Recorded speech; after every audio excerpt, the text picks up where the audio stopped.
Ce matin-là, il faisait très beau. Et Mi-Fi pensa: c'est un jour parfait pour rendre visite à Tante Alice. Mi-Fi demanda à sa maman si elle pouvait aller chez sa tante Alice. « Si tu y vas, il faudra que tu lui apportes un joli cadeau, » dit maman Pompon. Mi-Fi réfléchit. Quelle sorte de cadeau pourrais-je offrir à ma tante? Mi-Fi regarda par la fenêtre et vit de magnifiques fleurs qui poussaient dans le jardin. Je peux cueillir quelques fleurs du jardin pour les offrir à Tante Alice? Demanda Mi-Fi. Mais naturellement, répondit sa maman.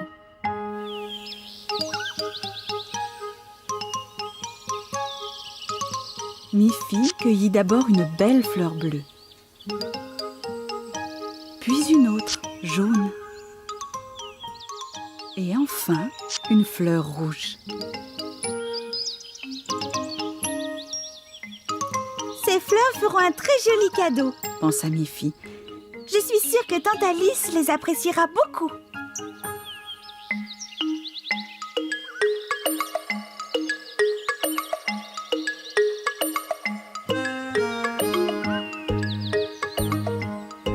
Mi-Fi traversa la prairie pour se rendre chez sa tante et passa devant la maison de Colette.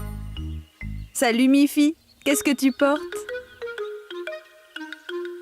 « J'apporte quelques fleurs à ma tante Alice, » répondit Mi-Fi. « Oh non !» s'écria Colette. « Est-ce que tu t'es fait mal ?»« Non, ça va, » dit Mi-Fi. « Mais mes fleurs sont abîmées. Je ne peux pas arriver chez ma tante Alice sans lui apporter un cadeau. » « Ne sois pas triste, Mi-Fi, » dit Colette. « Je vais te donner une grosse botte de carottes toutes fraîches de mon jardin. Ta tante va les adorer, tu verras. » « Oh, comme c'est gentil de ta part, Colette. » « Tu es mon amie, Mi-Fi, » dit Colette. « Et les amis sont là pour s'entraider. » Colette emmena Mi-Fi dans son jardin et retira de la terre plusieurs carottes toutes fraîches. Elle les mit dans un panier pour les porter plus facilement.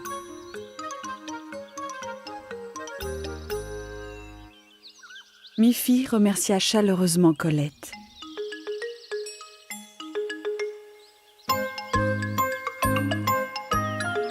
Colette était vraiment une très bonne amie.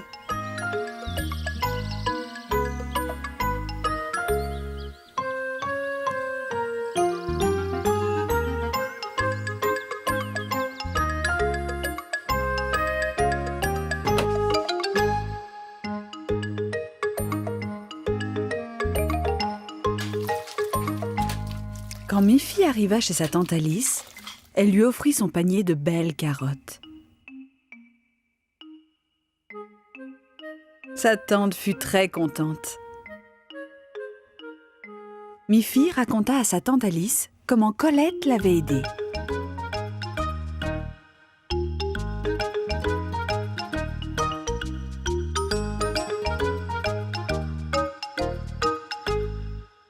Mi-Fi, lui dit tante Alice, tu as de la chance d'avoir une telle amie. On ne peut pas être heureux sans amis.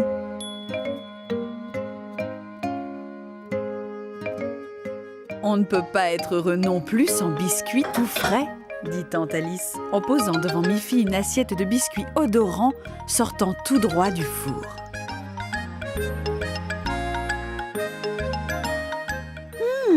Pensa Mi-Fi. Ma tante Alice est aussi une très bonne amie. Un jour, Mi-Fi pensa qu'il serait très amusant de pouvoir inviter son amie Agathe à dormir chez elle. Alors elle demanda à sa mère. « S'il te plaît, je peux inviter Agathe à dormir chez moi ce soir ?»« Ce serait très sympathique, » dit maman Pompon. « Je vais téléphoner à la maman d'Agathe et lui demander si elle est d'accord. » Cet après-midi-là, on sonna à la porte. C'était Agathe, une petite valise à la main. « J'ai apporté un petit cadeau pour Mi-Fi, » dit Agathe. « C'est un dessin que j'ai fait moi-même. » Mi-Fi fut si contente du cadeau d'Agathe qu'elle se précipita dans sa chambre et l'accrocha au mur. Il est magnifique, dit Miffy. Agathe commença par vider sa valise. Elle avait apporté son pyjama, sa brosse à dents, un livre d'images et bien sûr, sa petite peluche.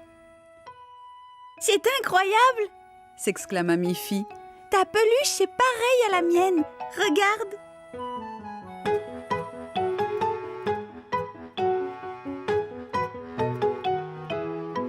Les deux peluches, en effet, se ressemblaient trait pour trait. À cet instant, Maman Pompon les appela pour dîner. Et naturellement, les peluches eurent leur place à table. Attention les enfants, ne les mélangez pas, vos peluches se ressemblent beaucoup. Elles sont de la même couleur en plus. « Mais je sais reconnaître la mienne, » dit Miffy. « Moi aussi, je reconnais la mienne, » dit Agathe. « À la bonne heure, » dit Maman Pompon. Elle leur servit un délicieux repas. Il y avait des carottes, des poireaux et 4 appétissantes tomates. Cela sentait si bon que nos deux petites amies finirent tous les plats. Après le dîner, vint l'heure de se coucher. « Dormez bien, » dit Maman Pompon. « Ainsi, demain matin, vous serez en pleine forme pour jouer. » Miffy était prête à s'endormir. Mais Agathe, pas du tout. « J'entends des bruits bizarres, » dit-elle. « Ce n'est que le vent qui souffle dans les arbres, » dit Miffy. « C'est normal. Il fait si sombre ici, » dit Agathe. « Je vais entrouvrir la porte si tu veux, » dit Miffy.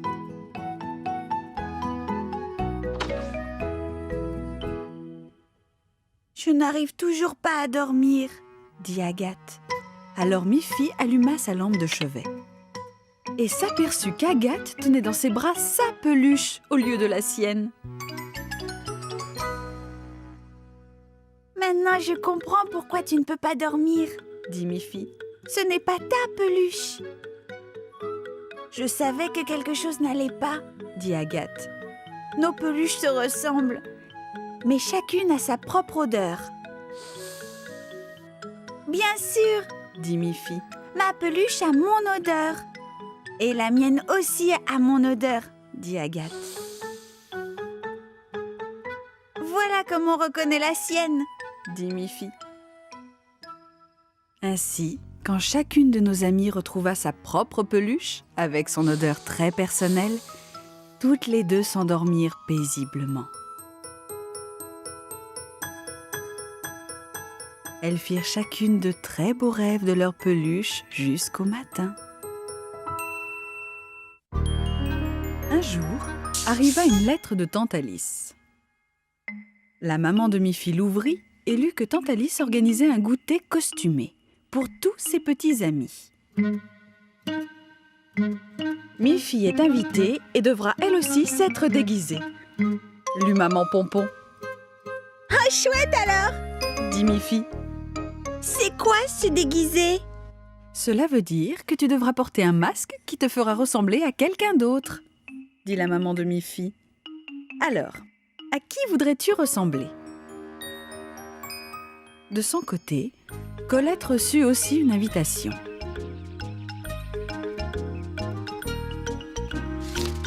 Boris aussi.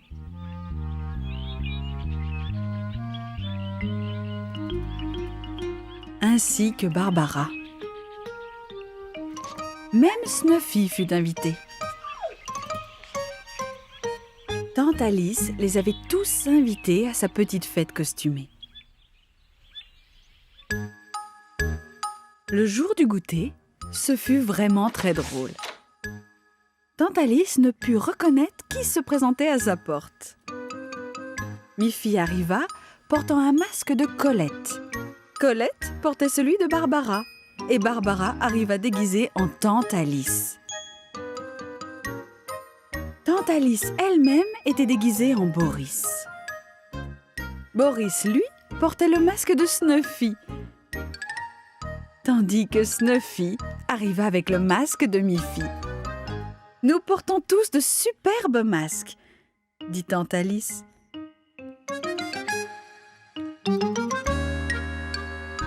Maintenant, avant de déguster les gâteaux et les crèmes glacées, nous devrons trouver qui se cache derrière les masques.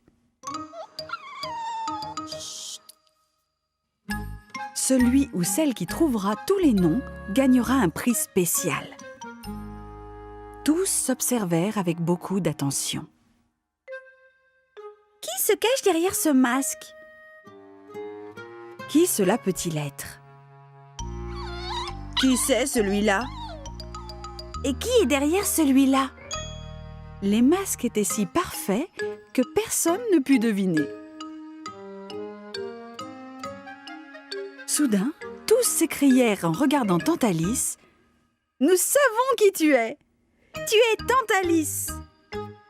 Nous t'avons reconnue à cause de ton tablier blanc. » Alors chacun retira son masque.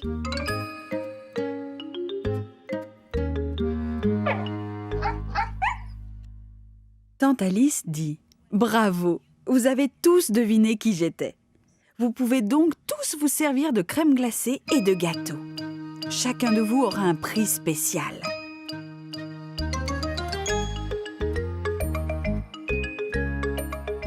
Ils savourèrent avec plaisir le bon goûter.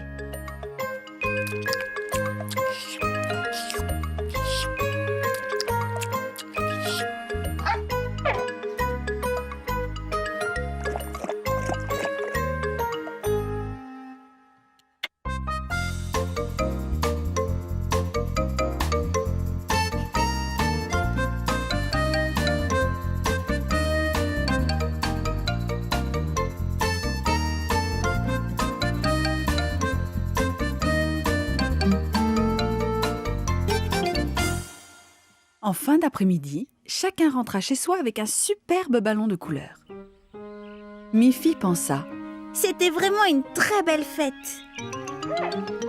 Mais je suis bien contente d'être toujours moi. »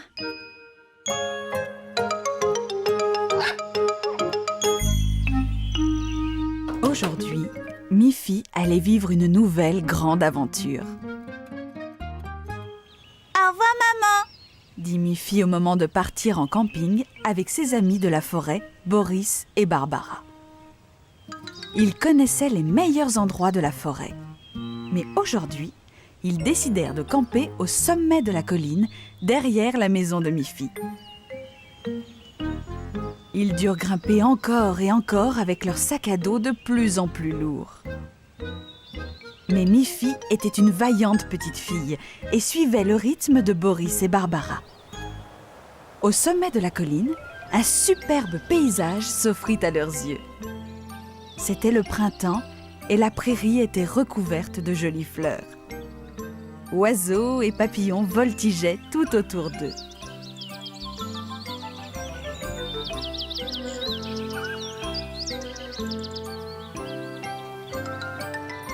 on installe notre camping? Demanda Miffy. Je pense qu'il y a trop de vent au sommet de cette colline, dit Boris. Si on s'installe un peu plus bas dans la vallée, on sera protégé du vent. Ils se remirent en marche en direction de la vallée. Miffy commençait à ressentir un peu de fatigue. On pourrait pas s'installer ici? Demanda Miffy. Je crains que la pente ne soit trop raide pour y faire tenir des tentes, dit Barbara. Mais je vois là-bas un très joli petit lac. Ce sera un endroit idéal pour camper. Ils se dirigèrent donc vers le petit lac. Cette fois, on peut s'installer ici? S'écria joyeusement Miffy. L'endroit, en effet, était magnifique. Miffy était vraiment fatiguée. Nous allons monter nos tentes, dit Boris. Toi, tu peux te reposer, Miffy, dit Barbara. Je ne veux pas me reposer pendant que vous travaillez, dit Miffy. Je vais aller au bord du lac chercher un peu d'eau. Alors, je viens avec toi, dit Barbara. Miffy goûta un peu d'eau fraîche. Elle était délicieuse. Miffy dit à Boris et Barbara que s'ils faisaient un feu, elle leur préparerait une bonne soupe de carottes. Sa maman ayant mis une belle botte de carottes fraîches dans son sac à dos. Boris dit « Très bonne idée. J'ai apporté un peu de bois dans mon sac à dos. » Et Barbara d'ajouter « Et dans le mien, j'ai amené une casserole, des bols et des cuillères. » Bientôt, la nuit commençait à tomber. Ils savouraient tous les trois la bonne soupe de carottes à la lueur du feu de camp. Après le dîner, ils tombaient tous de sommeil.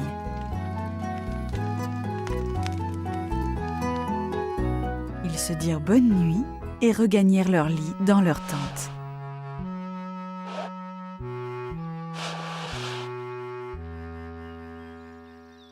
Le gazouillis des oiseaux et les premiers rayons du soleil les réveillèrent. « Bonjour. »« Bonjour, Barbara. » répondit Miffy. « Bonjour. » dit Boris encore tout ensommeillé. Ils replièrent leur tente et nettoyèrent soigneusement l'emplacement du feu de camp. Ils burent de la bonne eau fraîche et, tout joyeux, reprirent le chemin du retour à travers les collines. Le camping est un vrai plaisir, dit Miffy à Boris et Barbara. Si on recommençait bientôt.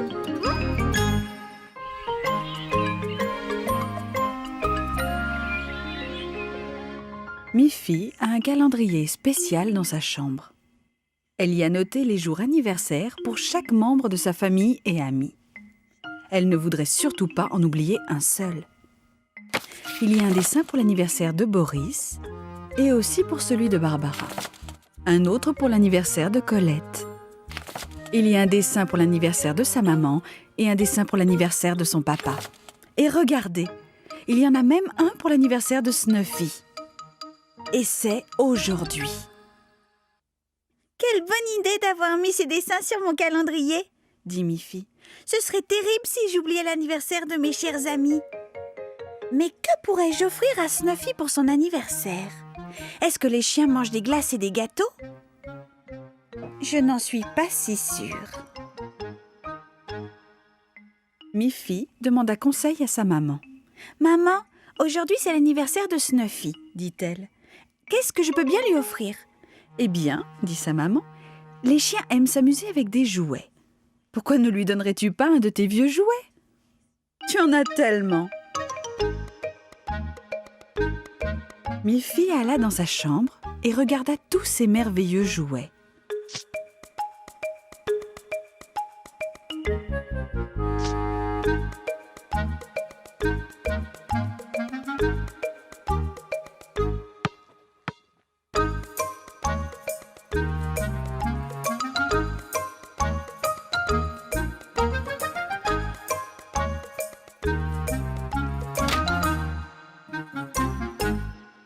Miffy se dit « Je les aime tous, mes jolis jouets. Mais j'aime aussi Snuffy. Que faire? Je devrais peut-être fabriquer quelque chose tout spécialement pour Snuffy. » Elle alla trouver sa maman et lui demanda « Qu'est-ce que je pourrais fabriquer pour Snuffy ?»« J'ai un joli bol, » dit sa maman. « Tu peux y peindre le portrait de Snuffy et ça deviendra un très beau bol pour son eau. » Maman Pompon regarda sous l'évier. Il était bien là. « Quelle bonne idée !» dit Miffy. « Je vais utiliser ma boîte de couleurs pour le transformer en peignant le portrait de Snuffy. »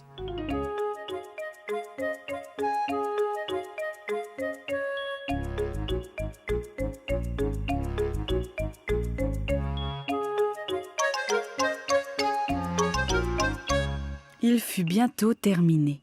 C'était devenu un très beau bol.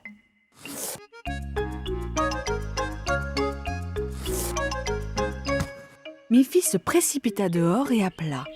« Snuffy! Snuffy! Snuffy! Joyeux anniversaire! Joyeux anniversaire! Viens chercher ton cadeau! » cria-t-elle.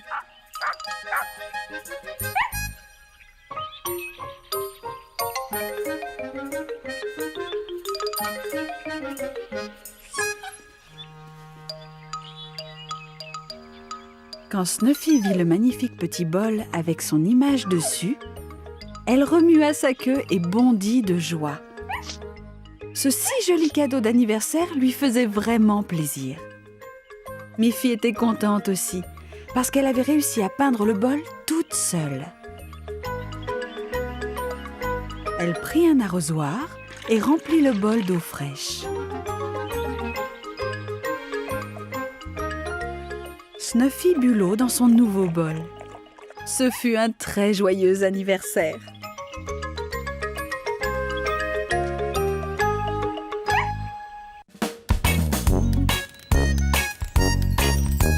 Miffy court et c'est la joie.